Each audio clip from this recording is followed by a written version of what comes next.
Welcome to StorImagination. Today's story is from the mythology about why in Goa Lord Shiva is called as Mangesh or Mangeshi. Once Lord Shiva and his wife Parvati were playing a game of dice. As per the game rule, the loser had to surrender his or her property to the one who wins. After few rounds, finally Parvati won, and Lord Shiva had to surrender all his properties to her. Out of anger, he left Mount Kailash, his home in the Himalayas. He wandered around and reached the southwest part of India.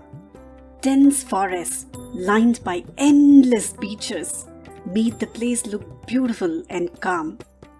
Beaches and trees. Yes, we now call this place as Goa. Lord Shiva, who loved being in a meditative state and preferred not to be disturbed, immediately decided to stay there. He meditated for days together. Meanwhile, Goddess Parvati was heartbroken as he did not return.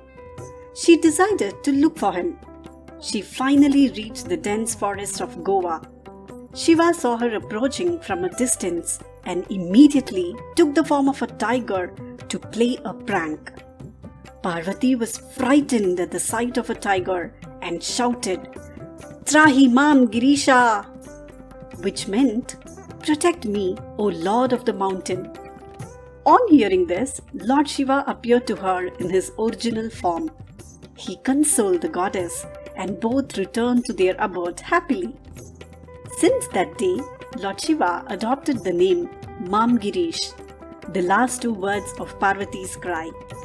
With years passing by, slowly the name became as Mangerisha or Mangesh. As per the legends, it is believed that Lord Brahma consecrated the Mangesh Linga on the Mangarish mountains on the banks of river Bhagmati. Later, the Saraswat Brahmins brought the Linga to Munger in Trihotra, now known as Bihar. According to Skanda Purana, Lord Parashurama, the sixth avatar of Lord Vishnu, invited 66 families of Saraswat Brahmins belonging to 10 Gotras to perform yagna at Goa. Each of the Brahmins brought with them their Kuladevata idol or the idol of their family deity. Lord Parashurama then prayed to the sea god to recede to make land for his people. This region came to be called as Konkan.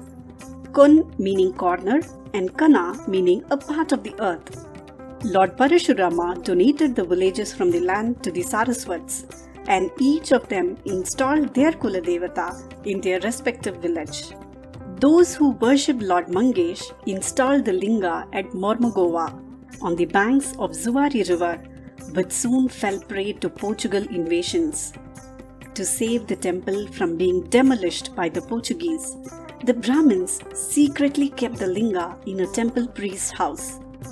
Later, it was safely shifted to Priol village in Ponda, which was ruled by the Hindu kings.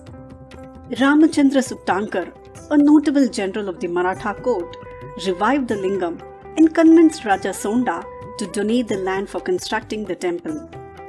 The temple had a simple structure, which was rebuilt and renovated few times during the Maratha rule. Mangesh Temple is one of the oldest and most visited temples in Goa. It stands atop a hill surrounded by lush greenery.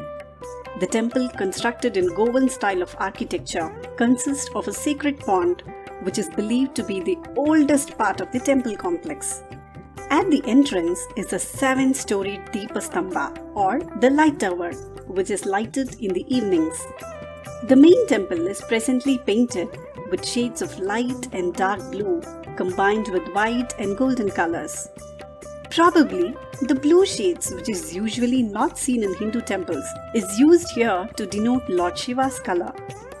The main festival here is the annual Magapurnima celebration in February, when the Ratha Yatra or the royal chariot procession happens. If you happen to visit Goa, do visit this beautiful temple. Hope you like the story. See you another day with another story.